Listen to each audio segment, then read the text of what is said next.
This is my first GLP. After meeting with Yuting, I finally know how to pronounce her name, and she's from China. I'm not sure. She didn't say exactly where from China, so I didn't get that much, but she's from China, and that's more than I knew before. Her number one thing that she mentioned that she hates about living here and the challenge of winter. It's definitely not what she's used to, and she said that her birthday's in winter, and she hates it, and she cannot deal with the cold much longer. She said it's a lot longer here. But on an education standpoint, she definitely works a lot harder than me and most people that I know, and she grew up working a lot harder. A typical day for her would consist of a lot of studying, and it wouldn't really end until bedtime. And for me, I would come home from school and sit and watch Netflix and do whatever, but for her, it would be scheduled studying, and that's a lot different. And because I'm around so many people who are not like that, it would be really hard to adjust for a full study schedule right after school and right after your sports. The top three things that she said she was worried about in high school were the TOEFL test and ACT and a lot of other tests that she mentioned, and language barriers because she had to learn English and take tests on English. So a lot of tests were her main concerns, which for me, it was fitting in. Like, that was the first thing I can think of worried about high school. And then as for like my grades, but there wasn't like specific tests other than the ACT that I was worried about. I've never even heard of the other tests that she was talking about. Top three things that made her happy in high school was to pass all the tests.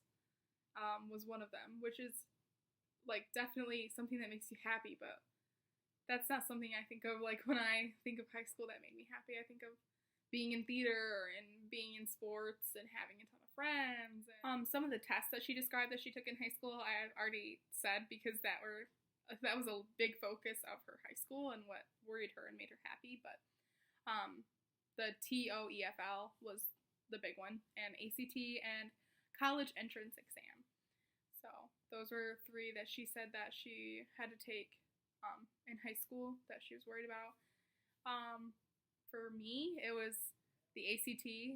I had to take it twice, and that's like the only one that's like huge for a lot of us in high school. Some of us, I guess, take the SAT as well, but the ACT was just the biggest and only main test for me, at least. She prepared for those tests by using a month to recite English words before the college entrance exam.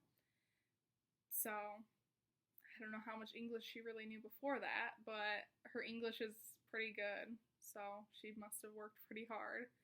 And then she said using the TPO to practice for the TOEFL test. I know that test has to do with like English again, so I know they really had to focus on learning that second language, especially before coming into America.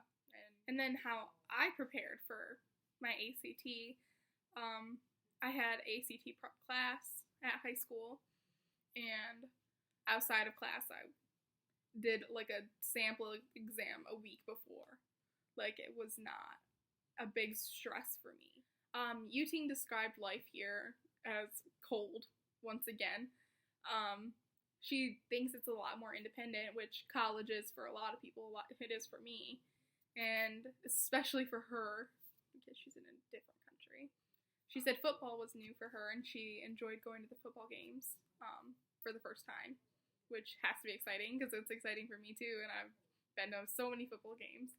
So that has to be so crazy to see for the first time, especially at MSU, the home for football. Some challenges that she expected not to have were, again, the cold weather and the language problems. She said there's still a lot of people that can't understand her, and then she has professors that she has a hard time understanding, which I can imagine so because I have professors that I can't understand. So it would be a lot harder to go here as an international student, and I think it's pretty brave, honestly. Overall, I think that she studies more, she works harder. I think that's like what is driven into them is to work hard for your grades and to go to college and know English, and that's just I don't know. I almost feel bad for not working as hard as I could have because they were really forced into it almost. But I don't think that she had a problem with it. I think that makes her a harder worker in the end. And here, I think that will pay off because I don't work near as hard as she does even now. So I think that she has a step up, and that's great. At a cultural standpoint, our education differs a lot on how we view it and how hard we work toward it. And I think that her hard work is going to pay off in the long run. And I'm very jealous of her motivation. And I had a great time getting to know her. And I really do think it opened up my eyes to see like how cultures are different in education aspects as well.